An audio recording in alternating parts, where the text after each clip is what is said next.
News, सच जरूरी है। नमस्कार, मैं मयूरी और आप देख रहे हैं MNS न्यूज टीवी। स्वागत है आपका देश प्रदेश की खबरों में। एक नजर डालते हैं आज की हेडलाइंस में।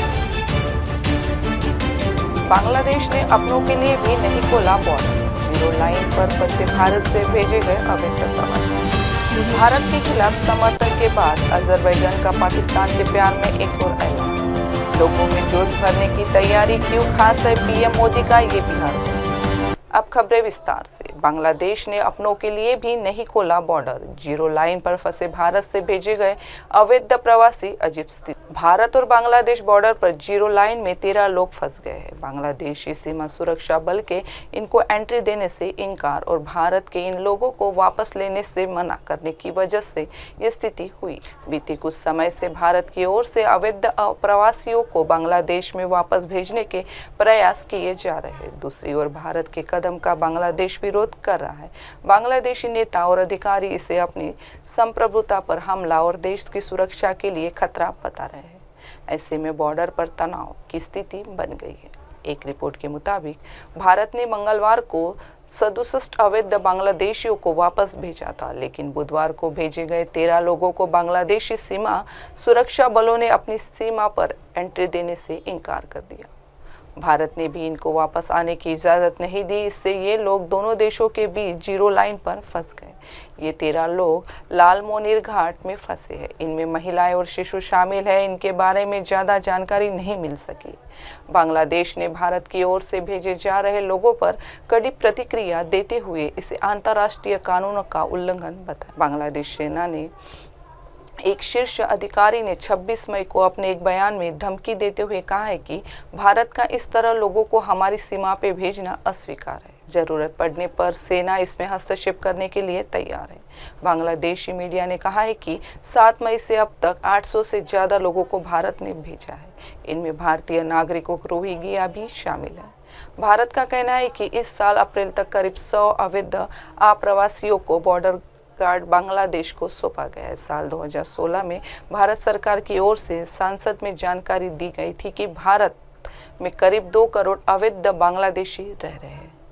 बीते साल अगस्त 2024 में शेख हसीना की सरकार गिरने के बाद से भारत बांग्लादेश संबंधों में खटास आ गई है। हसीना के बाद बांग्लादेश की अंतरिम सरकार की कमान संभालने वाले मोहम्मद यूनुस ने चीन और पाकिस्तान के सुर मिलाए हैं। इसका सीधा असर बांग्लादेश और भारत के रिश्ते पर हो रहा है।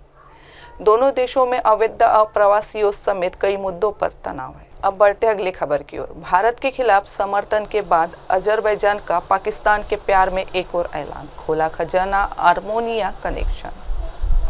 अजरबैजान के राष्ट्रपति इल्हाम अलीएव ने पाकिस्तान के साथ एकजुटता दिखाते हुए $2 अरब के निवेश की घोषणा की है। इस निवेश में रक्षा क्षेत्र भी शामिल है।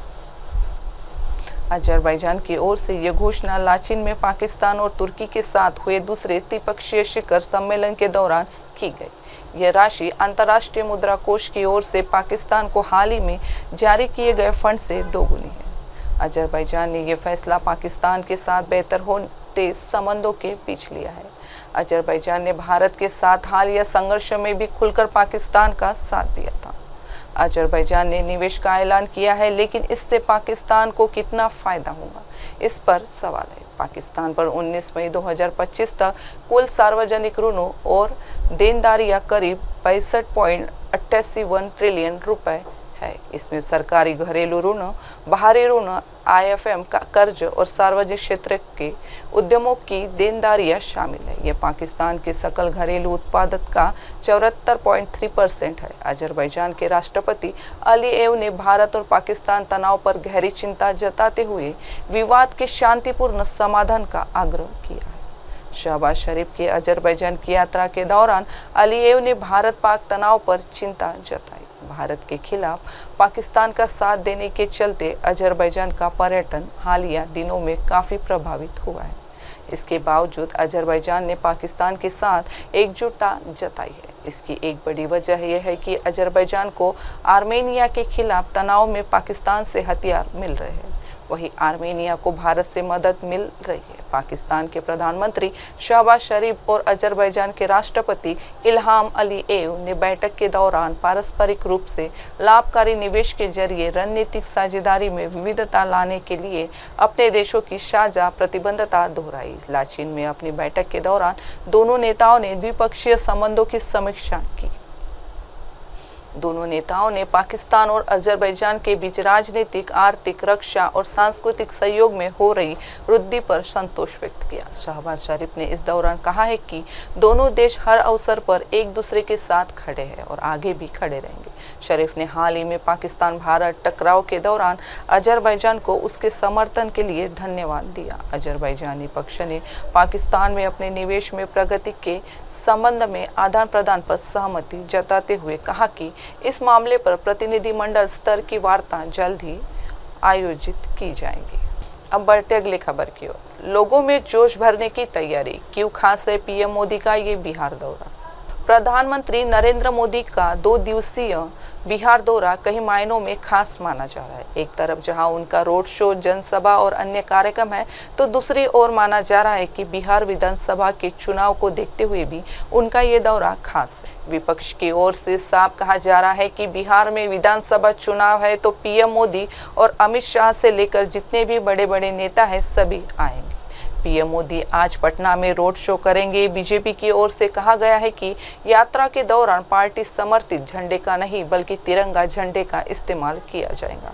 शायद ये संदेश देने के लिए किया जा रहा है कि किसी को ये न लगे कि पार्टी के लिए ये रोड शो हो रहा है। बता दें कि इससे पहले पिछले साल लोकसभा चुनाव के दौरान पटना में पीएम मोदी ने रोड शो किया था।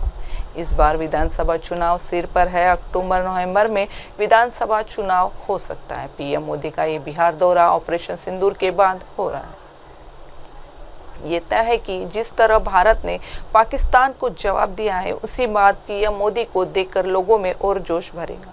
ये लगभग तय है कि आज पटना में होने वाले रोड शो में काफी संख्या में पार्टी नेताओं और कार्यकर्ताओं के साथ आम लोगों के जुटने की संभावना है। दूसरी ओर बिहार के लिए चुनावी साल है तो पीएम मोदी का यह दौरा पार्टी और संगठन को मजबूत करने में अहम साबित हो सकता है।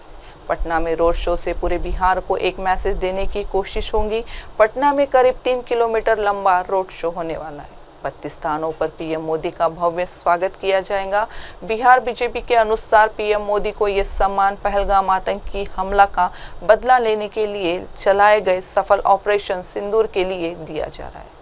वहीं पीएम के आगमन व रोड शो को देखते हुए सुरक्षा के विशेष इंतजाम किए गए हैं। ड्रोन कैमरों और सीसीटीवी से निगरानी होगी। साथ ही ऊंची इमारतों पर सशस्त्र पुलिस बल की तैनाती की जाएगी। पीएम के आगमन से 1 घंटा पहले रोड शो रूट पर सामान्य यातायात को रोक दिया जाएगा। हालांकि इमरजेंसी वाहन, एम्बुलेंस और फ्लाइट से जाने वाले यात्रियों को विशेष पास के जरिए जाने की अनुमति। अब बढ़ते अगली खबर की। महाराष्ट्र में बारिश बनी आफत। दीवार, पेड़ और बिजली गिरने से बड़े हादसे। हर जिले में तैनात रेस्क्यू टीम। महाराष्ट्र में भारी बारिश से जीवन अस्त व्यस्त हो गया है। इस आफत की बारिश में कई लोगों की जान चली गई। ऐसे में अब जारी अतिवृष्टि के बीच उपजी आपदा में राहत और बचाव कार्य शुरू किया गया। इसके लिए मुंबई में 2 जबकि रायगढ़, ठाणे, पालघर, रत्नागिरी, सातारा, सांगली, कोल्हापुर और सिंधुदुर्ग जिलों में एनडीआरएफ की एक टीम तैनात की गई है। इसके अलावा गढ़चिरौली और नांदेड़ में एसडीआरएफ की एक टीम पहुंची है। ये जानकारी आपदा प्रबंधन निर्देशक सतीश कुमार खड़के ने दी। सचेत ऐप के माध्यम से बुधवार 28 मई को कुल 17 अलर्ट भेजे गए हैं। ये अलर्ट संदेश 93,33,000 नागरिकों को आपदा से सतर्क रहने के लिए भेजे गए हैं। अहिल्यानगर जिले के अहिल्यानगर तालुका के अखोरनेर, खड़की, वाड़की, सोनेवाड़ी रोड और शिरडोन क्षेत्रों में अतिवृष्टि के कारण बाढ़ की स्थिति उत्पन्न हो गई थी। यहाँ बाढ़ में फंसे 39 नागरिकों को सेना, अग्निशमन दल और नगर पालिका प्रशासन की टीमों द्वारा सुरक्षित स्थानों पर पहुंचाया गया। मौसम विभाग ने अगले 24 घंटे के लिए ऑरेंज अलर्ट महाराष्ट्र में जारी कर दिया है। उन शहरों के नाम। भारतीय मौसम विभाग ने रत्नागिरी, सिंधुदुर्ग, वाशिम, यवतमाळ, वर्धा, नागपुर और गोंदिया जिलों के लिए अगले 24 घंटों के लिए ऑरेंज अलर्ट जारी किया है। पिछले 24 घंटों में महाराष्ट्र के बुल्ढाना में 47.9 मिमी, अकोला में 46 मिमी, जालना में 44.6 मिमी, यवतमाल में 39.7 मिमी और रत्नागिरी में 35.7 मिमी जिलों में सबसे अधिक बारिश हुई है। महाराष्ट्र में दीवार गिरने, पेड़ गिरने, बिजली गिरने, पानी में डूबने, आग लगने और बाढ़ की घटनाओं के कारण 27 मई से 28 मई के बीच कुल 14 लोगों और 20 पशुओं की मृत्यु हुई। वहीं 16 लोग और एक पशु घायल हुए। अब बढ़ते अगली खबर की ओर। बिहार में 8वीं फेल प्रेमी से ग्रेजुएट लड़की ने की शादी, वीडियो जारी कर बोली मेरी मर्जी। बिहार के मुजफ्फरपुर में एक अनोखी प्रेम कहानी सामने आई है। यहाँ पर एक ग्रेजुएट लड़की ने अपने बचपन के प्यार जो 8वीं फेल है इससे शादी कर ली। उसने वीडियो जारी कर बताया कि वह अपनी मर्जी से भागी है, उसका अपहरण नहीं हुआ। परिवार वाले उसकी मर्जी के खिलाफ दूसरी जगह शादी करा रहे थे। युवती ने अपने पिता के आरोपों को गलत बताया है और पुलिस प्रशासन से मदद की मांग की है। दरअसल सोशल मीडिया पर एक वीडियो तेजी से वायरल हो रहा है। वायरल वीडियो में एक लड़की की मांग में एक लड़का सिंदूर डाल रहा है। सिंदूर दान के वक्त आसपास कोई दिख नहीं रहा। हालांकि वीडियो देखने से लग रहा है कि जब लड़का सिंदूर डाल रहा था तो कोई वीडियो बना रहा है। शादी करने के बाद लड़की सामने आती है और बताती है कि उसने अपनी मर्जी से कोर्ट में शादी की, इसमें किसी का कोई दबाव नहीं था। युवती ने वीडियो में कहा था कि हमारा अपहरण नहीं हुआ, वह अपनी इच्छा से घर छोड़कर आई है। उसने यह भी कहा कि उसके परिवार वाले उसकी मर्जी के खिलाफ उसकी शादी कई और तय कर रहे थे, इसलिए उसने ये कदम उठाया। इस दौरान उसने अपने पिता के आरोपों को गलत बताया है। उसने कहा कि वह अपनी मर्जी से शादी की है और उस पर किसी तरह का कोई दबाव नहीं था। इस दौरान युवती ने पुलिस प्रशासन से मदद की गुहार लगाई है। युवती ने कहा कि मैं बालिग हूँ और मैं अपनी मर्जी से शादी की हूँ। उसने आगे कहा कि मेरे पति और उनके परिवार पर जो भी केस किया गया है वह सही नहीं है। उसने ये भी कहा कि मेरे घर वाले जान से मारने की धमकी दे रहे हैं और कह रहे हैं कि जहां दिख जाओगे जान से मार देंगे। ऐसे में मुझे पुलिस प्रशासन से मदद चाहिए ताकि हम सुरक्षित रह सकें। अब वक्त हो चुका है एक छोटे से ब्रेक का। देखते रहिए MNS न्यूज टीवी। नमस्कार। हाय हेलो नमस्कार, मैं हूं पंकज विष्णु और आप देख रहे हैं MNS न्यूज। आप देख रहे हैं MNS न्यूज, सच जरूर।